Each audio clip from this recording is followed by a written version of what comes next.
Saludos oyentes de radio, gracias por escucharnos en la noche de este miércoles 11 de diciembre del año 2024. Enseguida se incorpora Dieter Brandau con todos ustedes al programa.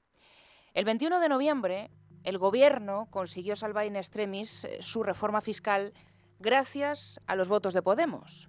No fueron gratis. A cambio, le arrancaron al Partido Socialista el compromiso de crear una mesa de partidos con todos los socios de investidura para hacer permanente el impuesto a las energéticas. Han pasado 20 días de aquello. Los socialistas la han ido retrasando, pero después de las presiones y amenazas de Podemos, no han tenido más remedio que convocarla para esta misma tarde. El problema para el Gobierno y para Podemos es que no están todos los que tendrían que estar, porque el PNV se descolgó ayer de la cita y Junts también esta mañana ha decidido darles plantón. Enseguida se lo vamos a contar, pero es que, como en los grandes encuentros, ha habido previa. Y en esa previa, los socios ya no solo atacan a Sánchez, sino que se atacan entre ellos. Los del fugado Puigdemont siguen presionando. Lo hicieron con la cuestión de confianza. Después, aliándose con el Partido Popular en 2 votaciones que perdió el Partido Socialista. Ya van, se lo contamos anoche, 50 derrotas parlamentarias. Y ahora amenazan con los presupuestos. Míriam Nogueras es la portavoz de Junts en el Congreso, en Radio Nacional. El Gobierno no se ha puesto en contacto con nosotros para hablar de presupuestos, en ningún momento. Por eso me extraña que todo el mundo esté hablando de presupuestos, porque debemos ser los únicos que no tienen la carpeta de los presupuestos encima de la mesa. Si no se pagan los presupuestos que no se han ejecutado, que son todos los anteriores, nosotros no nos podemos sentar a negociar unos presupuestos nuevos. Y Podemos ha utilizado el mismo argumento de Junts para decirle a Pedro Sánchez que primero cumpla lo pactado y que después ya se verá. Yone Belarra. En este momento no se dan las condiciones para negociar los presupuestos generales del Estado. El Partido Socialista tiene que cumplir, se comprometió con nosotros a que habría impuesto a las energéticas y hasta que no se cumplan esos compromisos, pues evidentemente no vamos a cerrar otros nuevos. Junts y Podemos eran los socios estables, en principio, para poder sacar adelante los presupuestos. Y así están las posiciones. Pero es que después ha llegado la sesión de control al Gobierno en el Congreso. Y Míriam Nogueras ha aprovechado su turno de preguntas a Pedro Sánchez para seguir ajustando cuentas con el presidente. Le sugerimos que no tentara la suerte con Junts. Usted sabe perfectamente que nosotros no nos pegamos faroles. Están en números rojos, señor Sánchez. ¿Se pondrán al día ustedes? Es verdad, tenemos un gobierno en minoría parlamentaria y nos toca negociar, trabajar ley a ley con los distintos grupos parlamentarios de esta Cámara. Pero insisto, el Gobierno de España va a cumplir con los compromisos que son públicos y transparentes, firmados con todos los grupos parlamentarios. Lo que estamos haciendo nosotros es lo que nadie más se atreve a hacer. Exigirles a ustedes que muevan el culo y que hagan el trabajo que tienen que hacer en Cataluña. Paguen lo que deben a los catalanes. Demuestren que les indigna, tanto como a nosotros, que la cúpula judicial española se vanaglorie de no aplicar las leyes que se aprueban aquí. Ejerzan la diplomacia para probar la oficialidad del catalán en Europa. Y hay algunos aquí que para defender bloques ideológicos españoles han renunciado a defender Cataluña. Estamos en política para servir a los ciudadanos catalanes, no para servirlos a ustedes. Yo lo que le puedo decir es que el Gobierno de España va a defender siempre la política útil, que va a cumplir con sus acuerdos y que evidentemente vamos a tender la mano a todos los grupos parlamentarios para lograrlos. Nogueras ha conseguido poner nervioso a Pedro Sánchez, que se ha confundido varias veces llamando presidenta a Alfonso Rodríguez Gómez de Celis, que hoy es quien ha sustituido en la presidencia del Congreso a Francina Armengol. Ayer nos dijo Pilar Alegría que estaban muy tranquilos con los del fugado, pero a partir de ahí el debate se ha trasladado a los pasillos del Congreso, donde los socios de Sánchez han empezado a cargar los unos contra los otros. Escuchábamos antes a Nogueras decir que son ellos los que defienden a los catalanes y los que se atreven a hacer lo que otros no, en clara alusión a Esquerra.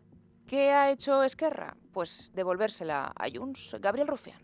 Aquí ya hay una mayoría de derechas, ya existe. Lo único que pasa es que Junts no se atreve a dar el paso, pero se atreverá. Esquerra, que tiene una votación importante, claro, también este fin de semana. Todo suma. El enfrentamiento de Junts contra Esquerra y de Esquerra contra Junts no ha sido el único. Escuchen también a Yone Belarra, de Podemos, y a Aitor Esteban, del PNV.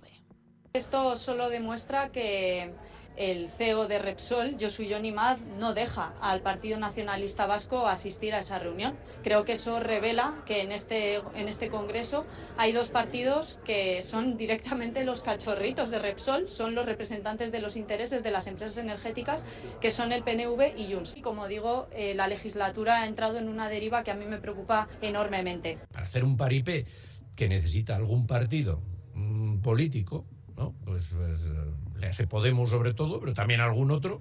Mira, eso no vamos a participar. Y lo que no tiene ningún sentido es hacer una reunión para discutir de un gravamen o de un impuesto entre 7 o 8 partidos políticos en una mesa abierta. O sea, así no se discuten las cosas, menos teniendo a la prensa justo al otro lado de la puerta. Y ya sabemos la discreción que tienen algunos grupos políticos en el Congreso, ¿no? ¿Se dan cuenta? Convierte tu pasión en un negocio con Shopify y bate récords de ventas con la forma de pago con mejor conversión del mundo. ¿Has oído bien? La mejor conversión del mundo. El increíble sistema de pago de Shopify facilita las compras en tu sitio web, en las redes sociales y en cualquier lugar. Eso es música para tus oídos. No le des más vueltas. Tu negocio será un super éxito con Shopify. Empieza tu periodo de prueba por €1 al mes en shopify.es/records. Junts contra Esquerra, Podemos contra el PNV, Esquerra contra Junts, el PNV contra Podemos, Podemos contra Junts. Con este clima y este contexto ha llegado la reunión de esta tarde, que era la gran cita parlamentaria del día. Congreso de los Diputados. Leticia Barquín, muy buenas noches. Muy buenas noches, Esmeralda. Y llevas, Leticia, toda la tarde pendiente de una cita que, hay que decir, ni tenía hora, ni se sabía el lugar exacto, esto ahora nos lo vas a contar, ni se sabía cómo se iba a celebrar. ¿Cómo ha acabado, lo sabemos o tampoco lo sabemos? Sí, lo sabemos y la última hora pasa por el acuerdo alcanzado. Pero bueno, primero nos vamos a remontar a lo que hemos vivido durante toda esta tarde. Lo cierto es que lo podríamos calificar como una reunión que ya nacía agónica. Ya veníamos a lo largo de esta semana como la reunión denotaba fracaso cuando ningún partido aclaraba los detalles de la cita. Y hasta ayer el PNV ya avanzó su plantón, pero hoy nadie sabía ni dónde se iba a producir la reunión, ni cuándo se iba a producir, ni tan siquiera quién iba a formar parte de la mesa, lo que se podría traducir una de dos, o en una gran estrategia de despiste, o lo que todos pensamos que a ningún grupo le ha interesado dicho encuentro. A lo largo de la tarde los grupos han trasladado informaciones contradictorias sobre la hora, lugar y los componentes de la reunión. La imprecisión ha venido desde la posibilidad de acoger la reunión en el Ministerio de Hacienda y de forma unilateral. Sin embargo, finalmente la reunión se ha celebrado alrededor de las 5 de la tarde, tras el pleno aquí en el Congreso de los Diputados, en dependencias del PSOE, en concreto en la sala Luis Martínez Noval, a la que los medios de comunicación no tienen permiso para acceder. De hecho, lo hemos intentado, inmediatamente nos han invitado a marcharnos, ya que no iba a haber una cobertura para prensa. La sala estratégicamente elegida para que la prensa no pudiera acudir, sí, ni tan siquiera grabar la entrada de los diferentes integrantes de la reunión. Pero bueno, la última hora, pasamos con el acuerdo. Para conocerlo nos tenemos que remontar a aquella agónica y caótica comisión de Hacienda que estuvimos contando aquí. Recordemos que Esquerra, Bildu y BNG llegaron a un acuerdo con el PSOE para aprobar por Real Decreto Ley una prórroga del impuesto a las energéticas, y este pacto Podemos lo calificó como papel mojado y una tomadura de pelo. Pues ahora, y tras numerosas amenazas de los morados, incluida la no aprobación de unos hipotéticos presupuestos generales del Estado si no se incluía este tributo, volvemos al punto de partida, es decir, Podemos cede tras simular que tensa la cuerda. Fuentes presentes en la reunión, que ha durado en torno a la hora, aseguran que se incluirán actualizaciones a este decreto, que tiene el consenso de todos los grupos reunidos, y que se quedan a la espera de que el Gobierno, de que el PSOE, continúe negociando con PNV y Junts para evitar que tumbe la iniciativa cuando llegue a pleno. Es decir, ahora el Gobierno gana tiempo y emplazan a una nueva reunión el próximo miércoles, día 18 de diciembre. Pero por lo que entonces extraigo de tu crónica, Leticia, es que estamos en el mismo punto de partida. Así es, no hemos movido la ficha. Bueno, claro, es que fíjense, se supone que iba a ser una reunión a 8 bandas entre Partido Socialista, Sumar, Esquerra, Bildu, BNG, Junts, PNV, Podemos, los socios estables de la legislatura. El PNV dice ayer que no va, Junts lo dice hoy, al final ha sido una mesa conjunta, pero se dice al principio que a lo mejor puede ser partido a partido, después decide el Partido Socialista que mejore una sala, como nos está contando Leticia Barquín, donde no puedan acceder los medios de comunicación para, por si acaso no vaya a ser, que graben a alguien a la entrada o a la salida y ojo con las caras, y al final nos quedamos en el mismo punto de partida. Leticia Barquín, gracias por tu trabajo. Buenas noches. Buenas noches. Bueno, es que con todo esto de fondo, mañana también va a ser un día muy importante en el calendario judicial del Partido Socialista, porque ha llegado el día. Ha llegado el día de la declaración del exministro y exsecretario general del Partido Socialista, José Luis Ábalos. Lo que mañana Ábalos le pueda contar al juez instructor, Leopoldo Puente, será muy importante de cara a los siguientes interrogatorios de la trama socialista de las mascarillas, o el conocido caso Koldo. De momento, a menos de 24 horas de la declaración de Ábalos en la sala penal del Tribunal Supremo, escuchen porque nos ha dejado estas declaraciones como aperitivo. ¿Cómo están? Con ganas de declarar. Con ganas de declarar, dice que está Ábalos. ¿Cómo hay que tomarse esto? Bueno, pues conociendo al personaje no podemos descartar nada, pero minutos después de decirle esto a los periodistas que le han pillado a la llegada al Congreso, Ábalos ha mantenido también una breve charla con otro grupo de periodistas que estaban en el patio del Congreso. Y les ha contado básicamente dos cosas. La primera, que es cierto que Víctor de Aldama era colaborador en el Ministerio de Transportes. Es la primera vez que Ábalos admite esto. Y la segunda, que lo del chalet de Cádiz, que nunca fue un regalo, que lo pagó él. Y atención porque esto lo ha acompañado también de una frase más. La destaca hasta ahora, por ejemplo, el diario El Mundo. Algunas de las cosas que se investigan en el caso Koldo son verdad. Ahora está por ver si mañana las cuenta ante el juez. Medios como La Sexta informan a esta hora de que la declaración va a ser muy larga. Por cierto, que el magistrado Leopoldo Puente ha decidido asignar al Partido Popular la dirección letrada de todas las acusaciones populares que constan personadas en la causa. Es decir, que el juez ha unificado las 7 acusaciones en una porque entiende Leopoldo Puente que el ejercicio de todas ellas podría perturbar el buen orden del proceso. Y Ábalos también, fuentes de la defensa de Ábalos, informan varios medios que han asegurado que va a responder a todas las preguntas de la acusación. Bueno, a la espera de ver qué pueda contar o no Ábalos, hay miembros del gobierno que no pueden esconder su estado de nerviosismo. A lo mejor es solamente impresión nuestra. Pero queremos que escuchen al ministro Ángel Víctor Torres. Recordemos, hasta el momento el único ministro en activo al que ha señalado Víctor de Aldama en esa tanda de documentos que ha entregado al Supremo y al que esta mañana le han sacado todas las tramas con las que se le relacionan. Tito Berni, las mascarillas, los hidrocarburos, Koldo, el piso de Atocha 25... Ha sido la sesión de control en el Congreso y ha sido al ser interpelado por la diputada del PP, Esther Muñoz. Escuchen su reacción. Dicen ustedes que somos el gobierno más corrupto de la historia y resulta que tenemos 22 ministros y ministras y un presidente que ninguno de nosotros, está siendo investigado por la justicia. ¿Qué adjetivo pondrían ustedes a su gobierno?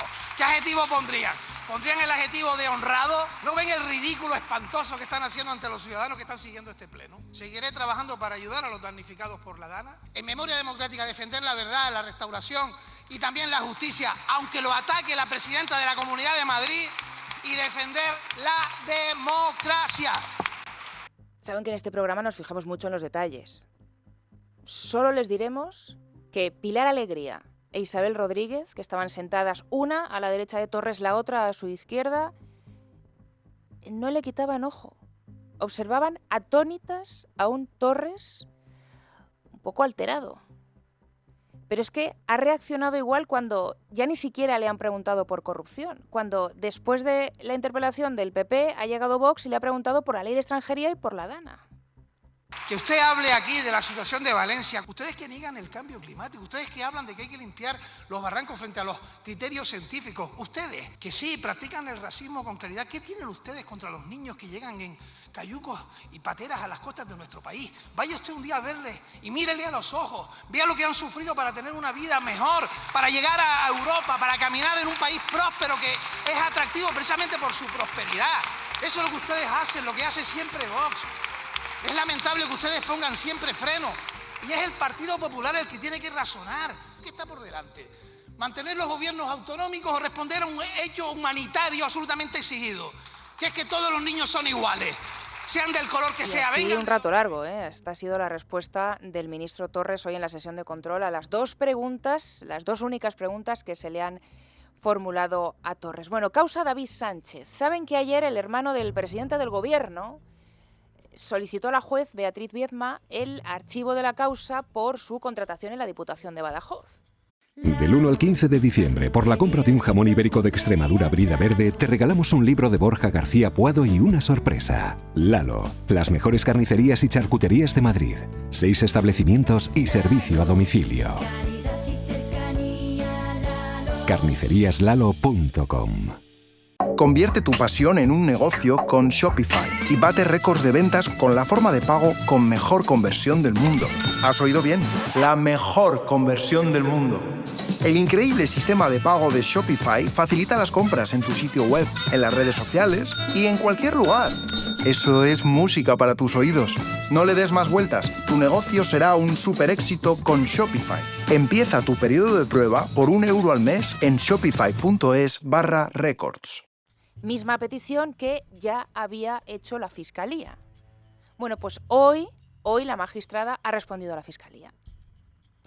En un auto que podríamos calificar de demoledor contra el Ministerio Público, Beatriz Viedma dice que la declaración como imputado de David Sánchez se mantiene el 9 de enero y que, abro comillas, no entiende esta juzgadora cómo puede afirmarse en el escrito de Fiscalía que no hay en la causa, ni por remisión a otras actuaciones previas, una singularización de comportamientos con trascendencia penal para cada uno de los investigados, pues en todas y cada una de las resoluciones dictadas por este juzgado, notificadas a las partes y al Ministerio Fiscal, se han ido determinando detalladamente los hechos investigados y la supuesta participación de los investigados en los mismos, cierro comillas.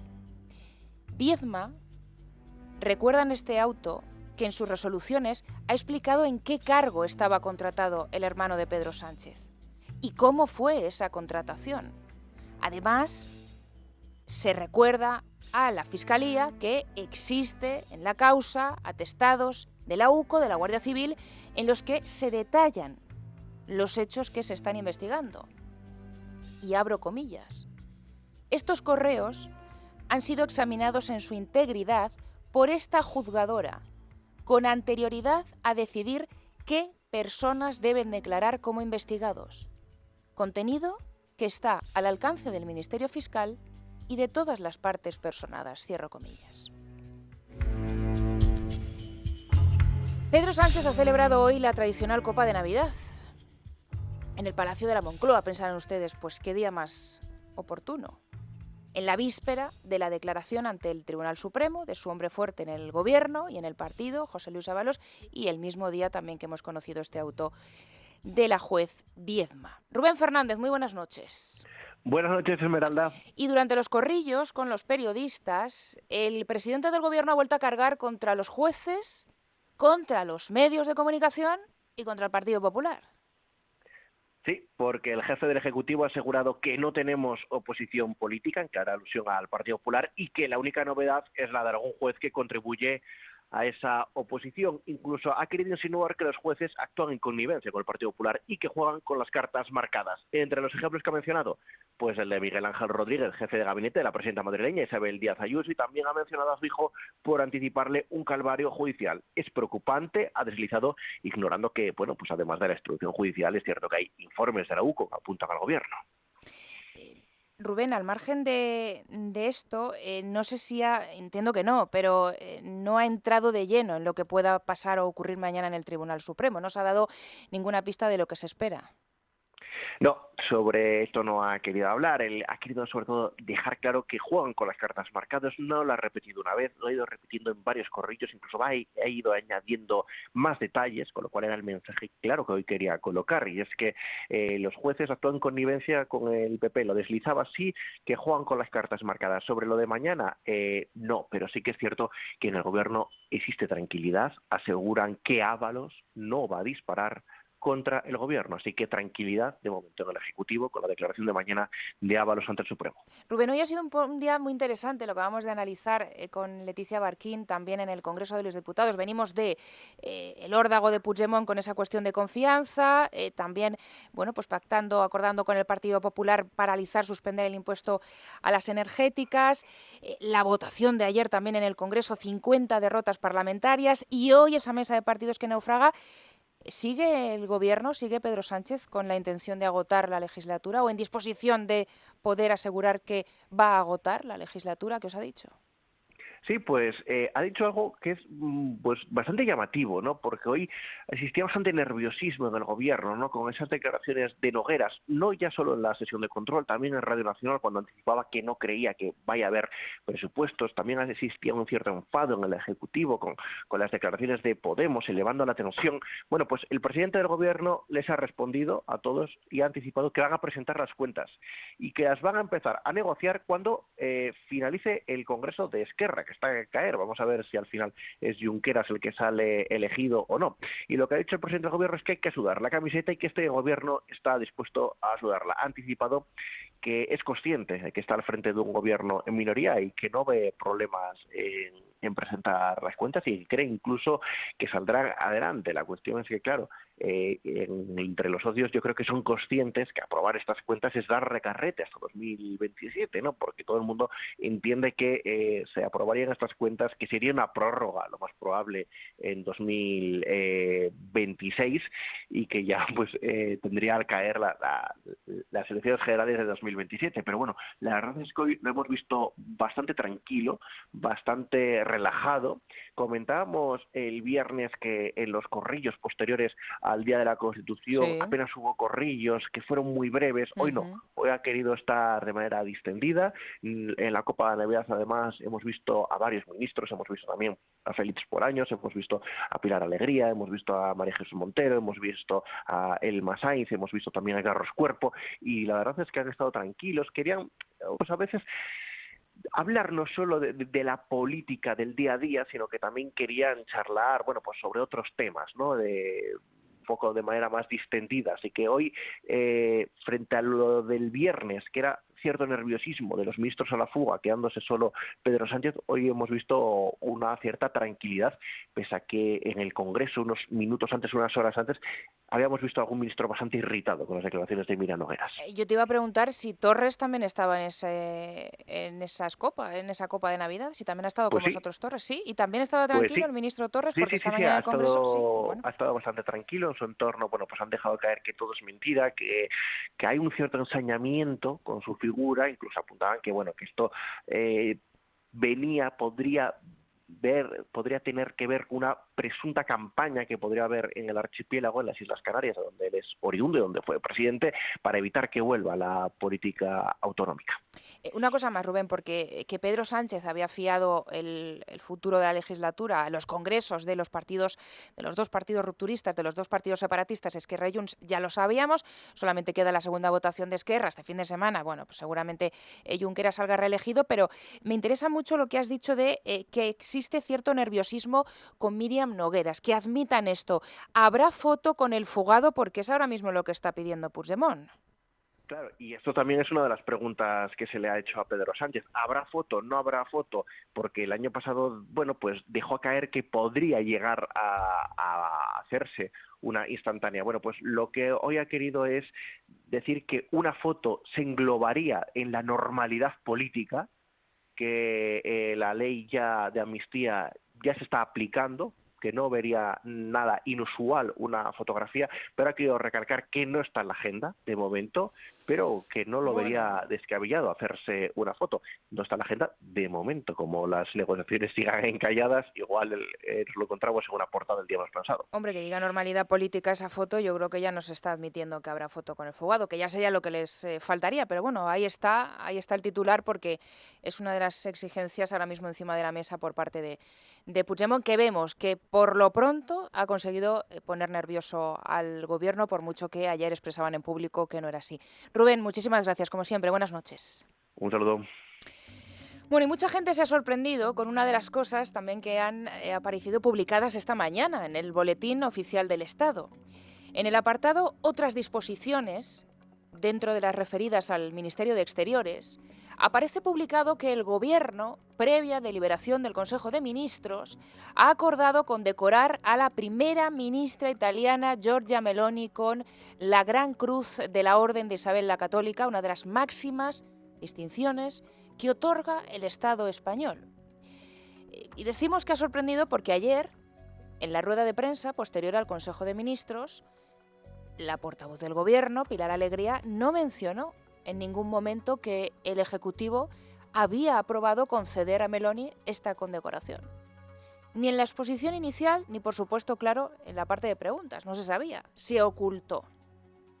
Ha sido hoy, con la publicación del BOE de este 11 de diciembre, cuando nos hemos enterado de que Pedro Sánchez ha premiado de esta manera a Meloni. Una distinción que reconoce los méritos extraordinarios de carácter civil de aquellas personas que contribuyen a las relaciones de amistad con la nación española y con el resto de la comunidad internacional. El Gobierno también ha concedido la misma condecoración a Antonio Tajani, vicepresidente y ministro de Exteriores italiano, a María Tripodi, subsecretaria de Asuntos Exteriores, y a Giuseppe Bucchio, que es embajador de España en la República Italiana. Además, el Gobierno también ha condecorado al presidente Sergio Mattarella, aunque un error en el BOE ha rebajado el grado en su caso de la condecoración. Bueno, como ven, han sido varias las distinciones que el Gobierno de España ha otorgado a diferentes autoridades italianas, pero claro, la de Meloni ha sido la que al final nos ha llamado a todos la atención. Para el Gobierno de Pedro Sánchez, la primera ministra italiana ha pasado de ser una peligrosa fascista a ser merecedora de la Gran Cruz de la Orden de Isabel la Católica. Uno de los problemas que tiene este gobierno es que existe la hemeroteca. Y claro, esto pues al final le acaba jugando siempre a Pedro Sánchez una mala pasada. Hace un año Pedro Sánchez concedió una entrevista a Televisión Española y así calificó, tenemos que recuperar, a Giorgia Meloni. En Italia está gobernando la ultraderecha. En definitiva, estamos siendo testigos de un avance de gobiernos reaccionarios que cuestionan elementos tan importantes como la participación de la mujer en la sociedad y en la vida política, económica y social de nuestro país. O que banalizan la emergencia climática, que es uno de los principales problemas que tiene la humanidad, no solamente España. Por tanto, nosotros frenamos esa ola. Unas palabras que saben que abrieron una pequeña crisis diplomática con el gobierno italiano. El vicepresidente Tajani, al que Sánchez también ha condecorado en el día de hoy, reaccionó a las palabras de nuestro presidente diciendo que en España gobierna la extrema izquierda y que en Italia la habían derrotado. También dijo que ellos respetan el Estado de Derecho, mientras que en España gobiernan los secesionistas. Y la cosa se quedó ahí.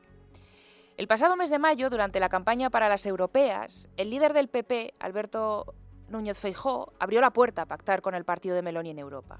Dijo Feijóo que no le parecía homologable a otros partidos de extrema derecha en Europa.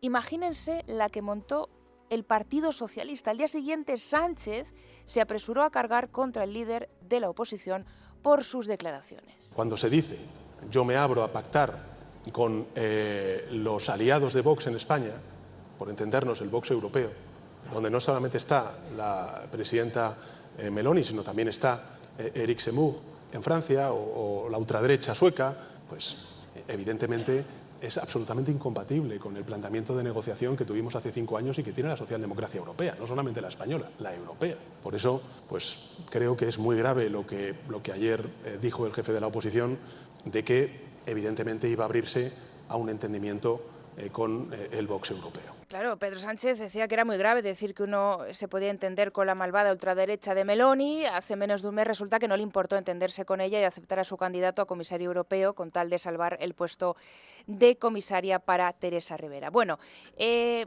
con todo esto de fondo le ha tocado el turno al rey. Felipe VI se ha atrevido con el italiano para agradecerle su invitación. Está, ya saben, de visita en este país, al presidente de la República, Mattarella, y para trasladar el honor que le ha supuesto dirigirse a los diputados y senadores italianos.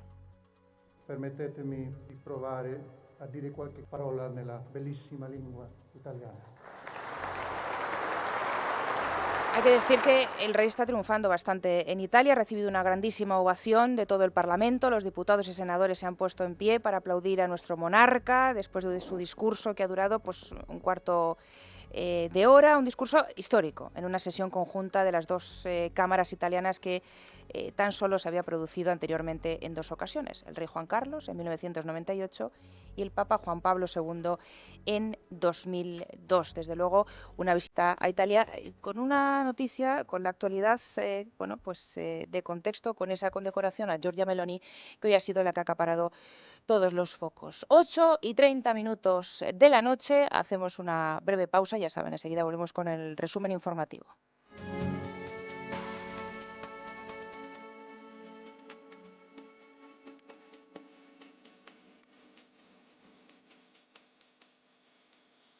La noche de Dieter, en Es Radio.